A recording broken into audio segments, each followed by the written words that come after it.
India गठबंधन के नेताओं के द्वारा बीजेपी पर संविधान को बदलने का आरोप लगातार लगाया जा रहा है, जिसे लेकर आज बीजेपी के प्रवक्ता प्रतुल सहदेव ने प्रेस वार्ता का आयोजन किया। मौके पर क्या कुछ कहा, आइए आपको सुनाते हैं। कि प्रेस स्वतंत्र है, चौथे स्तंभ की संज्ञा दी गई है। आप सबों के अधिकार को 1988 के डिफेमेशन बिल यानी मानहानि कानून से लाकर इन्होंने रोकने का प्रयास किया था। देश में आंदोलन हुआ, विपक्ष भी सड़कों पर उतरा, उसके बाद इन्होंने डिफेमेशन बिल को रोल बैक किया, जो संविधान की मूल भावना जो है प्रेस की स्वतंत्रता, उसके खिलाफ था। उसके बाद आते हैं हालिया नजरिए में 2023 में संविधान की कोख से जन्मे सदन की चुनी गई कैबिनेट के पास किए गए ऑर्डिनेंस को सितंबर 2013 में शहजादे राहुल गांधी ने सार्वजनिक रूप से फाड़कर संविधान का अपमान किया था। उन्होंने बिल्कुल कैमरे के सामने फाड़ा ऑर्डिनेंस को और कहा कि इसकी रद्दी में जगह है, ये हम लागू नहीं होने देंगे। ये कैबिनेट से पास था, जो सदन की, मैंने कहा ना, संविधान की कोख से जन्मता है कैबिनेट। तो ये जितनी बड़ी बड़ी बात की हमें दुहाई देते हैं, एक बार अपने गिरबान में झांक लें। इन्होंने धारा 356 का प्रयोग करके चुनी हुई सरकारों को 100 से ज्यादा बार डिसमिस किया है। 70 बार से ज्यादा तो सिर्फ इंदिरा गांधी के शासनकाल में चुनी हुई राज्य सरकारों को डिसमिस किया गया है। क्या ये संविधान की मूल भावना के विपरीत नहीं है? हमारे जो शासनकाल का 10 वर्ष रहा, एक भी राज्य सरकार को हम लोगों ने डिसमिस नहीं किया, लेकिन इनका 70 वर्षों का, हम लोगों ने आपको 60 वर्षों का ट्रैक रिकॉर्ड बता दिया। ये एक और बात अक्सर करते हैं कि हम मुस्लिम अपीजमेंट की बात नहीं करते साहब, कहीं ये दिखा दें कि कहाँ हम लोगों ने मुस्लिम के लिए कोई स्पेशल स्टेटस देने की कोशिश की है।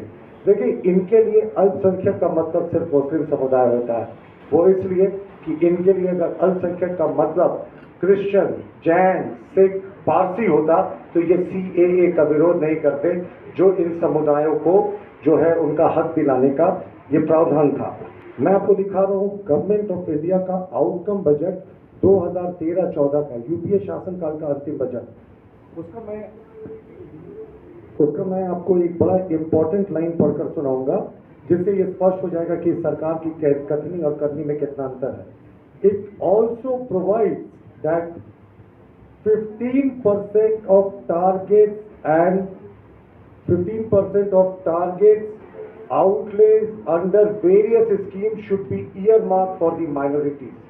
ये कांग्रेस के आउटकम बजट 2013-14 का हिस्सा है, जिसमें वो साफ कह रहे हैं कि माइनॉरिटीज के लिए वो 15% हिस्सा अलग से वो देंगे। तो ये साफ है, हमारा मूल मंत्र है सबका साथ, सबका विकास, सबका विश्वास, जबकि कांग्रेस विशुद्ध रूप से माइनॉरिटी पॉलिटिक्स करती है। इनके लिए माइनॉरिटी पॉलिटिक्स का मतलब सिर्फ और सिर्फ मुसलमान से होता है।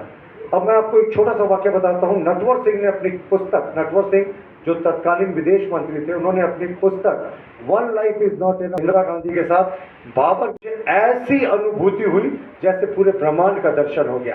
यानी एक आक्रांता के कब्र पर जाकर जब इंदिरा गांधी को ब्रह्मांड की अनुभूति हो, जिसके सेनापति ने राम मंदिर को ध्वस्त किया था, तो आप सोच सकते हैं कि ये अपीजमेंट के लिए किस हद तक जा सकते हैं।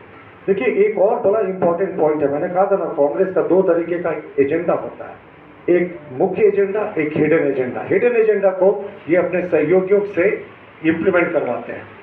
अब इनका आप देखिए, CPIM जिसके साथ ये डायरेक्टली या इनडायरेक्टली पूरे देश में लड़ रहे हैं, ये तो केरला में एक फ्रेंडली फाइट हो रही है, लेकिन दूसरी जगहों पे देखें तो CPIM इनका अलायंस पार्टनर्स है। इंडी गठबंधन की तमाम रैलियों में मन साझा करता है। CPIM ने अपने मैनिफेस्टो में कहा साफ तौर पर कि अब जैसे ही सत्ता में आएगी हमारी सरकार या गठबंधन सरकार में, CPI मैनिफेस्टो को कोट कर रहा हूं, तो हम 370 हटाएंगे कश्मीर से।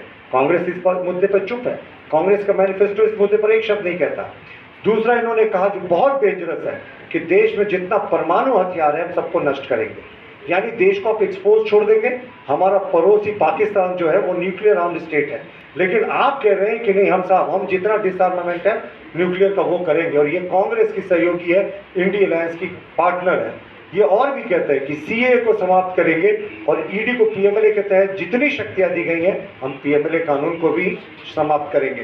तो ये तो सीपीआईएम का मैनिफेस्टो है जो इनके गठबंधन की दल है, और उस मैनिफेस्टो में सीधा लिखा है कि हम अपने या अपने गठबंधन के साथ जब भी सत्ता में आएंगे तो इन चीज़ों को इम्प्लीमेंट करेंगे। तो ये जो आप देखते थे ना कांग्रेस का हाथ संविधान तोड़ने वालों के साथ, तो ये मैंने आज आपको रियलिटी चेक करा दिया कि असली संविधान विरोधी कौन लोग हैं, कौन ऐसे लोग हैं जो संविधान को तोड़ना चाहते हैं। जी।